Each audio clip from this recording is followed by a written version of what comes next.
Olá! Hoje veremos benefícios previdenciários e a impossibilidade de acumulação dos mesmos. Vamos aprender sobre os benefícios de salário-família e salário-maternidade e também conheceremos os dois benefícios pagos aos dependentes do segurado, que são a pensão por morte e o auxílio-reclusão. Vamos começar pelo benefício de salário-família. Este benefício, intitulado Salário-Família, é pago apenas aos segurados empregados de empresa e entidades equiparadas, conforme artigo 15 da Lei 8.212 de 91, e trabalhadores avulsos. Portanto, empregados domésticos, contribuintes individuais e segurados facultativos não podem requerer e não fazem jus a este pagamento. Pago, então, apenas ao empregado e ao trabalhador avulso, possui este benefício por requisitos: a baixa renda e ter filhos com idade até 14 anos, ou filhos inválidos, desta forma sem limite de idade.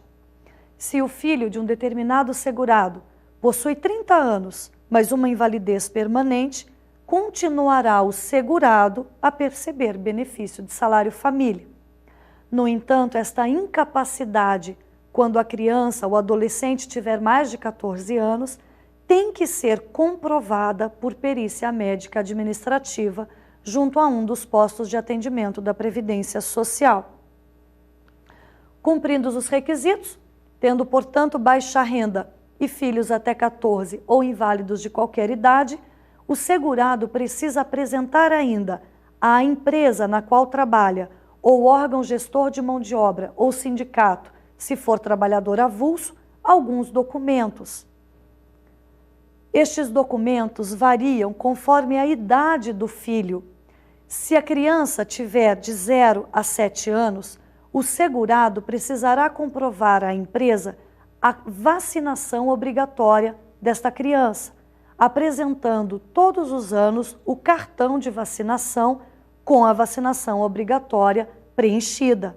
Se, no entanto, se tratar de um filho com idade entre 7 e 14 anos, não mais será necessário o atestado de vacinação, mas sim um comprovante que esta criança ou adolescente frequenta uma escola.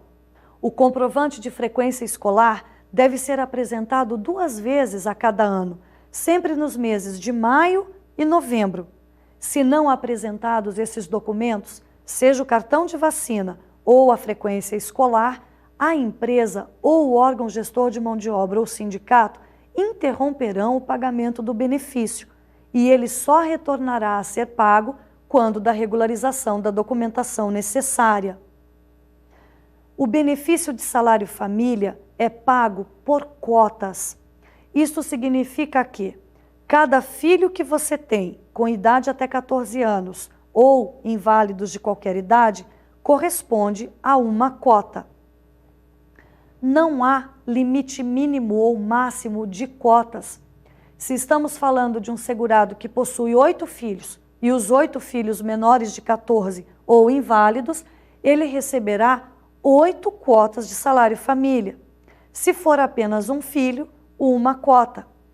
Outra observação importante é que o benefício é pago para o segurado de baixa renda, sendo esta baixa renda considerada de forma individual, ou seja, não é somada a renda familiar para saber se devemos ou não receber o benefício.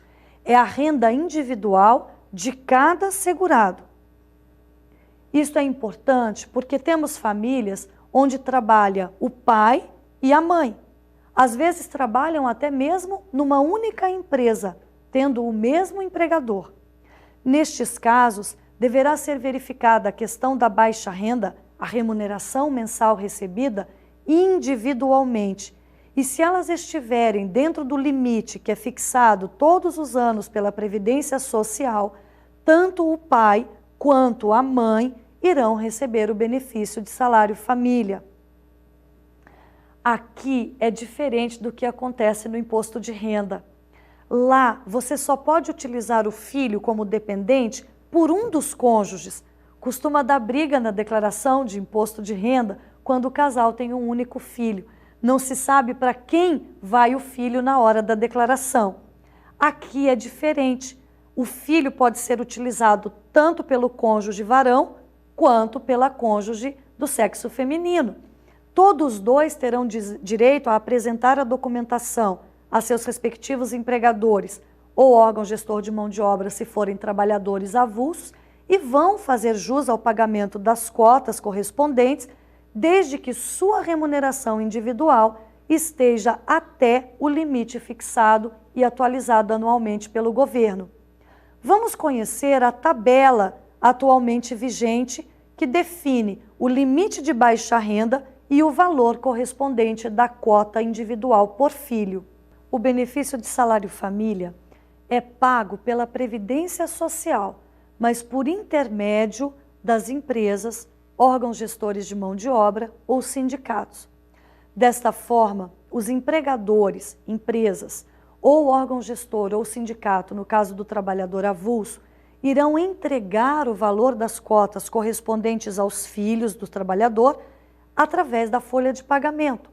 O empregado recebe, então, o benefício junto com sua remuneração pelo serviço prestado naquela competência. As empresas e o órgão gestor de mão de obra pagam o benefício, mas se reembolsam dele na guia de pagamento de suas próprias contribuições previdenciárias. Assim, a empresa apenas repassa os valores, sendo sua responsabilidade manter toda a documentação necessária em eventual fiscalização previdenciária. Esses documentos devem ser guardados por um período de 10 anos e podem ser exigidos quando da fiscalização. Vamos falar agora das hipóteses de cessação deste benefício. O salário-família somente cessará quando o filho do segurado ou filha do segurado completar 14 anos de idade. No mês de aniversário, e tanto faz aí o dia do aniversário, este será o último mês em que o segurado receberá a cota correspondente.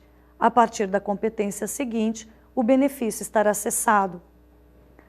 Em se tratando de filhos inválidos, o benefício somente cessará quando verificada pela perícia do INSS a recuperação da capacidade deste inválido, ou pela morte dos filhos.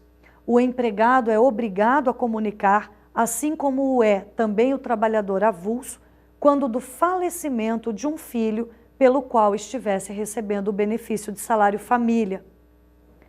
A omissão desta comunicação do óbito do filho, que fazia então recebê-lo o benefício de previdência de salário-família, constitui inclusive falta grave e pode proporcionar uma dispensa por justa causa, conforme artigo 482 da CLT. O benefício cessa, por fim, quando do desemprego em se tratando de segurado empregado de empresa. Como falamos no início desta aula, o salário-família só é pago para empregados de empresa e trabalhadores avulsos. Quando o empregado de empresa tem seu contrato de trabalho rescindido, quando ocorre, portanto, uma rescisão contratual, passa a deixar de perceber o benefício previdenciário. Vamos conhecer agora o nosso segundo benefício de hoje, intitulado Salário Maternidade. É um benefício pago apenas para as seguradas do sexo feminino. Os homens possuem direito ao salário paternidade, a licença paternidade, prevista na Constituição Federal, artigo 7º, e paga pelas empresas empregadoras, não pela Previdência Social. A duração do benefício de salário maternidade é de 120 dias, não 4 meses, mas 120 dias corridos, contados no calendário. E esta duração de 120 dias é quando da ocorrência de parto. Em se tratando de aborto não criminoso, a duração do benefício é de apenas 2 semanas. Este início de benefício não é fixado pela Previdência Social, e menos ainda pela gestante que será beneficiária. A data de início desses 120 dias é determinada pelo médico que está fazendo o pré-natal. Em se tratando de uma segurada que não fez o pré-natal por qualquer razão, o benefício terá início no exato dia do nascimento da criança ou na data do requerimento, se este for posterior ao nascimento do bebê.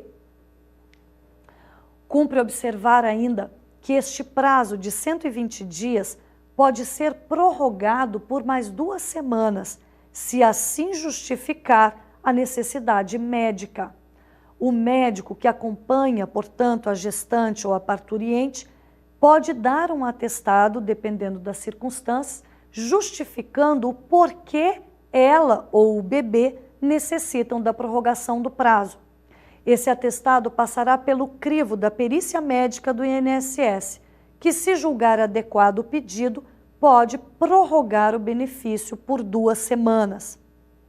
Como já dissemos, o início é fixado pelo médico, mas ele não pode dar início quando quiser. Tem que ser, no máximo, 28 dias antes da data provável do parto.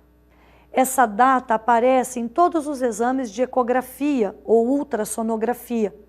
Ali, a gestante tem ideia de quando será a data provável do nascimento do seu bebê. 28 dias antes pode ter início o benefício de salário maternidade, desde que requerido pelo médico assistente. Se a gestante não estiver se sentindo bem, seja por qual razão for, e necessitar se afastar antes mesmo desses 28 dias, não pode ser pelo benefício de salário maternidade. Nesses casos, ela terá que solicitar o benefício do auxílio-doença e receber o auxílio-doença até o nascimento do seu filho. Nascendo a criança, terá início o benefício de salário maternidade e será suspenso o auxílio-doença até então percebido. Terminados os 120 dias de salário maternidade, ela se submeterá a uma perícia médica, que avaliará se permanece aquela incapacidade anterior ou se já está recuperada ao trabalho. Se já está recuperada para retornar às atividades, cessam-se todos os benefícios. Se ainda continuar incapaz, será reaberto o benefício de auxílio-doença que foi suspenso por ocasião do nascimento da criança.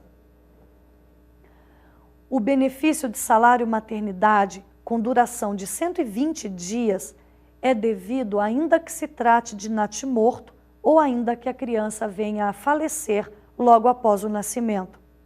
O objetivo deste benefício não é somente para que a mãe preste os primeiros cuidados ao nascituro, é também para que ela se recupere do trauma físico do parto, e aí tanto faz se o parto foi normal ou cesariana.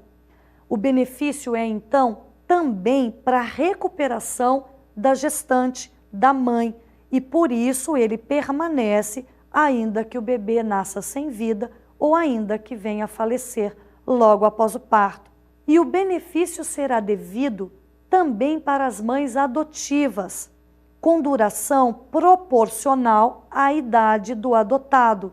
A legislação determinou que se a criança que está sendo adotada tiver até 1 ano de idade, a duração para as mães adotivas do salário maternidade corresponderá ao prazo máximo de 120 dias.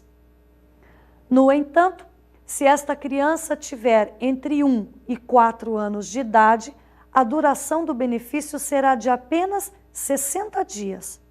E se a criança adotada tiver entre 4 e 8 anos de idade, 30 dias será a duração do benefício. Para crianças com idade superior a 8 anos, não há direito à licença maternidade. Este benefício não requer cumprimento de carência para seguradas empregada, trabalhadora avulsa e empregada doméstica, ou seja, elas não precisam cumprir um número mínimo de tempo de serviço, de contribuições mensais para que possam receber o benefício de salário maternidade. O fato de não se exigir carência acaba propiciando situações de fraude. É bastante comum termos conhecimento de fatos de registros simulados de empregadas em empresas de parentes ou familiares ou amigos.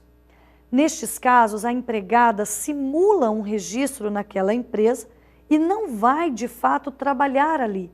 Há uma combinação entre o proprietário da empresa e a segurada, justamente para simular um registro de trabalho, um registro numa carteira profissional, simula-se fichas de registro, cartões ponto, só para que ela receba o benefício de salário maternidade.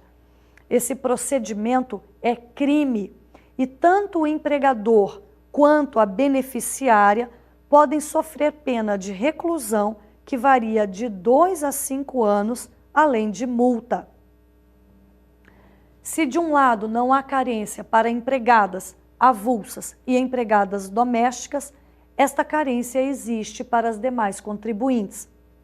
A contribuinte individual, que é a profissional autônoma ou a empresária, e as contribuintes facultativas, que são aquelas que não exercem atividade remunerada, mas contribuem para o sistema, precisam comprovar carência mínima de 10 contribuições mensais, anteriores ao nascimento do bebê.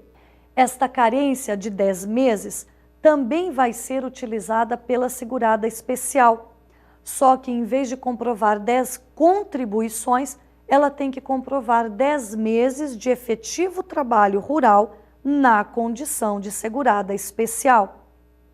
Este prazo de 10 meses pode ser reduzido se for também reduzido o período de gestação. Assim, se estamos falando de uma gestação normal, que é a regra de 9 meses, a carência será de 10 meses. Se a gestação, no entanto, foi de apenas 8 meses, estamos falando de bebês prematuros, a carência será de 9, sempre um mês a mais do que durou a gestação. Se a gestação foi de 7, carência de 8, e assim sucessivamente. Podemos ter inclusive a hipótese de uma gestação de apenas 1 mês e carência de 2. Claro que nesse caso o benefício será em razão de aborto espontâneo, com duração não de 120 dias, mas de 2 semanas. Vamos conhecer agora a renda mensal deste benefício, que varia conforme o enquadramento da segurada. Se estamos falando de segurada empregada de empresa ou entidade equiparada, conforme artigo 15 da Lei 8.212 de 91, o valor do salário maternidade será exatamente o valor que ela ofere a título de remuneração na empresa onde trabalha. Ou seja, não há limite, não há teto máximo, exceto a situação em que se passe do valor recebido pelo ministro do Supremo Tribunal Federal. É que ninguém pode receber benefício nenhum da Previdência Social com valor superior àquele recebido pelos ministros do STF. Desde que fique abaixo desse teto, que ultrapassa o valor de R$20 mil, inclusive, não há um limite inferior para esse benefício de salário maternidade. Se a mãe empregada recebe salário de 5, 6, 8, 10 mil reais, este vai ser exatamente o valor pago a título do benefício. Se o salário dela for variável, se houver horas extras, se houverem comissões, gratificações, de forma que a percepção mensal varia conforme a competência, será realizada uma média dos últimos 6 meses de remuneração bruta e o resultado da média corresponderá ao benefício de salário maternidade.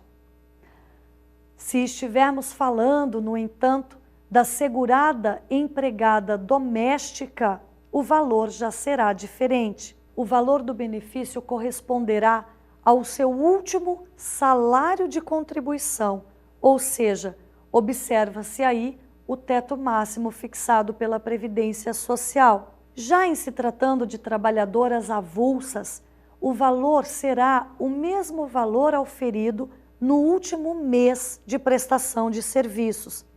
Apura-se então qual foi a última remuneração recebida antes do afastamento e este corresponderá ao valor do benefício, sem a observância de limite máximo, exceto aquele recebido pelo ministro do Supremo Tribunal Federal.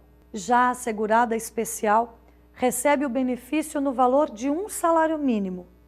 E as contribuintes individuais e facultativas vão ter o valor do benefício correspondente à média aritmética dos últimos 12 meses de salário de contribuição. A Previdência, portanto, fará uma média das últimas 12 bases de cálculo que verteram essas contribuintes individuais e facultativas. O valor médio, como se trata de salário de contribuição, deverá observar o teto máximo fixado pela Previdência Social.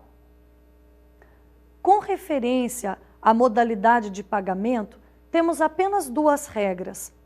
Quando se tratar de uma empregada de empresa registrada ou de entidade equiparada, conforme artigo 15 da Lei 8.212 de 91, será o empregador que repassará os valores de salário maternidade, assim como faz com o salário família, podendo se reembolsar deste montante quando de suas contribuições patronais. No caso das demais seguradas e quando se tratar de adoção para qualquer modalidade de contribuinte, o benefício tem que ser pago diretamente pela Previdência Social, devendo a segurada se dirigir a um dos postos de atendimentos e oficiar o protocolo. Vamos conhecer agora o benefício de pensão por morte, pago aos dependentes de um segurado falecido. Como acabamos de dizer, é pago não ao segurado, pois o próprio nome já diz, trata-se de morte, o segurado tem que estar falecido. É necessário, portanto, comprovar o óbito junto a um posto da Previdência Social. Comprovado o óbito, o benefício será devido aos dependentes ou conjunto de dependentes, se houver mais de um. O benefício terá início conforme a data do requerimento. Vamos ver como funciona. Costumamos brincar que quando falece um segurado, o cônjuge, os filhos, podem chorar o óbito, mas não podem ficar bobos. Tem que chorar na fila da Previdência Social. Isto porque a legislação determina que o benefício terá início a contar do óbito se o beneficiário o requerer em até 30 dias. Ou seja, você tem 30 dias a contar do falecimento do segurado para requerer o benefício junto a um posto da Previdência. E aí receberá os atrasados a contar da data do falecimento. Se você demora para comparecer a um posto e requerer o benefício de pensão por morte, o benefício terá início somente a contar da data do requerimento. Havendo mais de um pensionista, porque pode ser que o segurado tenha falecido e deixado cônjuge e filhos, e cônjuge e filhos são dependentes que concorrem na mesma linha, possuem os mesmos direitos. Havendo então mais de um pensionista, o benefício de pensão será rateado em cotas iguais. Ou seja, não se aplica aqui o princípio de meação do cônjuge. Não, o cônjuge vai receber a mesma quota parte que os filhos ou demais dependentes. Faz-se a divisão na fração exata dos dependentes existentes e cada um receberá idêntico valor do outro. Há, portanto, um rateio, não se verificando o direito de meação. Outro ponto importante que merece ser comentado diz respeito aos dependentes inválidos. A Previdência Social fixa como dependente o filho menor não emancipado até 21 anos de idade, ou filhos inválidos de qualquer idade. Se há, portanto, uma situação de invalidez, esta deve existir no momento do óbito do segurado e não em momento posterior. Existindo a invalidez, ela deverá ser comprovada através de perícia médica administrativa em um dos postos do INSS. Em se tratando de cônjuge divorciado, este somente terá direito a ser considerado como dependente se comprovar ao INSS que no momento do óbito do segurado percebia pensão de alimentos. Veja que a pensão de alimentos tem que ser direcionada a ele, cônjuge, e não a um filho comum do casal. Somente nesta hipótese, o cônjuge divorciado ou separado de fato terá direito a receber o benefício de pensão por morte. Vamos conhecer agora a renda mensal inicial deste benefício. A legislação previdenciária, especificamente a Lei 8.213 de 1991, determina que o benefício de pensão por morte terá o mesmo valor da aposentadoria que o segurado já recebia. Muda-se apenas a nomenclatura do benefício, deixa de ser aposentadoria para passar a se chamar pensão por morte. Ocorre que às vezes o segurado falece sem antes ter se aposentado. Não recebia aposentadoria por invalidez, nem por idade, nem especial, nem por tempo de contribuição, e vem a óbito. Nesses casos, a legislação determina que é para o INSS simular o cálculo de uma aposentadoria por invalidez, e o valor da pensão será exatamente o valor desta simulada aposentadoria por invalidez. Vamos agora conhecer as hipóteses de recebimento deste benefício quando se tratar de morte presumida. Para o INSS, para a legislação previdenciária, existem dois tipos de morte presumida. Aquela do direito civil, que há a necessidade de ser comprovada na via judicial, quando o segurado, aquela história clássica, sai para comprar um cigarro e não volta nunca mais. Nesses casos, precisamos ter uma sentença judicial, uma declaração judicial de morte presumida. A segunda hipótese reconhecida pela Previdência e que pode gerar também o benefício de pensão é nas situações de catástrofe reconhecidas nacionalmente. Basta o dependente comprovar a uma agência da Previdência Social o fato da catástrofe, o acidente com o ônibus, o avião que caiu, o prédio que desabou, enfim, comprova-se o fato, o sinistro, e comprova-se que o segurado não mais retornou à convivência do lar. Nesses casos, será também reconhecida presumidamente a morte e gerará início ao benefício de pensão. Se posteriormente, em qualquer um desses casos de morte presumida, seja declarada judicialmente ou a do fato da catástrofe, o segurado reaparecer vivo, o benefício será cessado, sem necessidade de devolução dos valores já recebidos pelos dependentes. Vamos agora às hipóteses de cessação deste benefício. A pensão por morte para o cônjuge não cessa nunca. Ele pode vir a se casar de novo, ele pode ganhar no sorteio da Mega Sena, ele pode trabalhar e ficar riquíssimo, que ele não perde nunca mais o direito de pensão, exceto quando do seu falecimento, por óbvio. Já para os filhos menores, o direito cessa quando completam 21 anos de idade, ou por qualquer forma de emancipação, exceto a colação de grau em ensino superior. Precisamos ter aqui cuidado com uma das formas de emancipação que foi inserida com a publicação do novo Código Civil. O novo Código Civil determina como emancipado o menor que consegue emprego com registro em carteira de trabalho, desde que receba um valor suficiente à sua subsistência.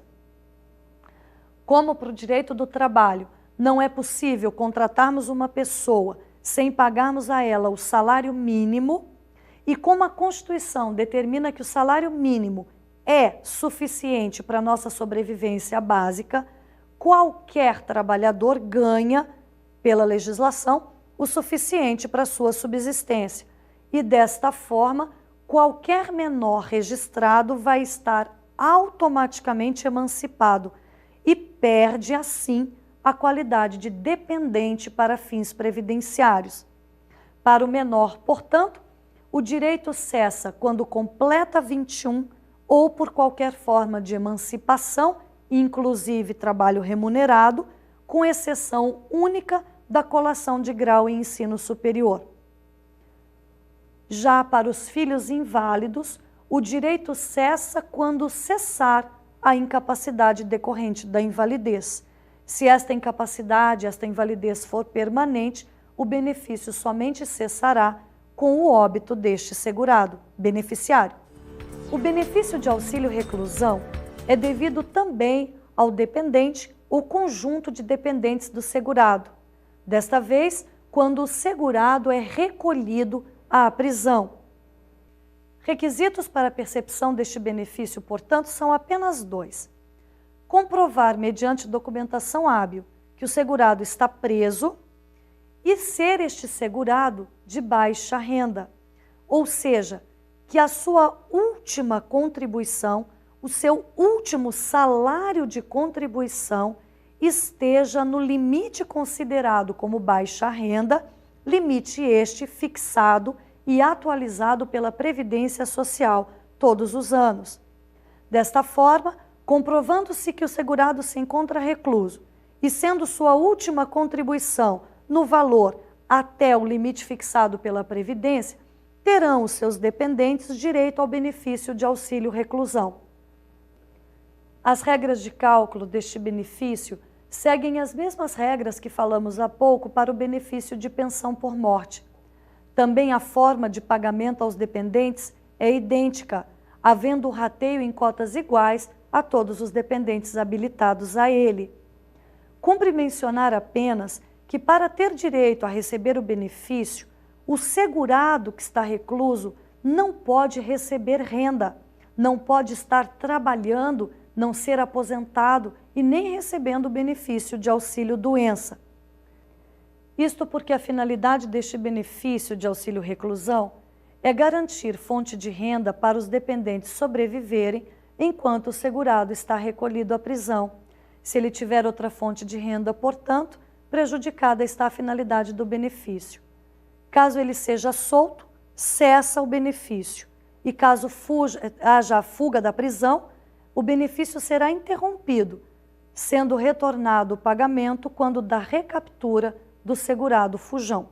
Vamos falar agora da acumulação de benefícios previdenciários, ou melhor, da impossibilidade desta acumulação, posto que, conforme artigo 124 da Lei 8.213 de 91, salvo o direito adquirido, é proibido acumular benefícios pagos pelo mesmo regime previdenciário.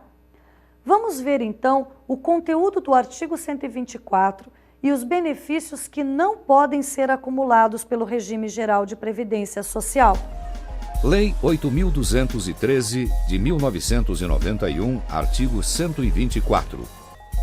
Inciso 1. Aposentadoria e auxílio-doença. Inciso 2. Mais de uma aposentadoria. Inciso 3. Aposentadoria e abono de permanência em serviço. Inciso 4.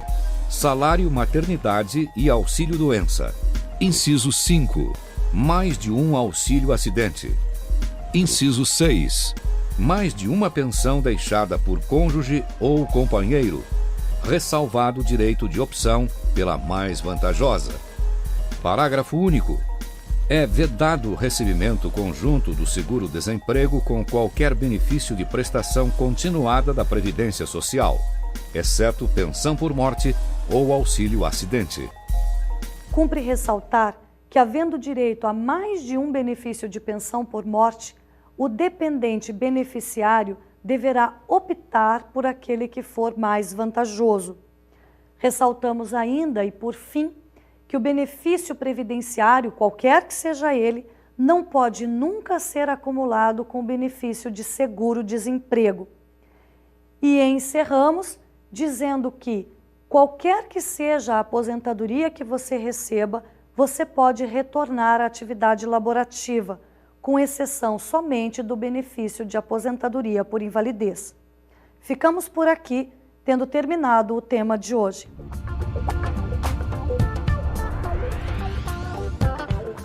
Para apurar o seu conhecimento sobre esta matéria, eu indico a leitura da obra Curso de Direito Previdenciário, de autoria de Wagner Balera, LTR Editora.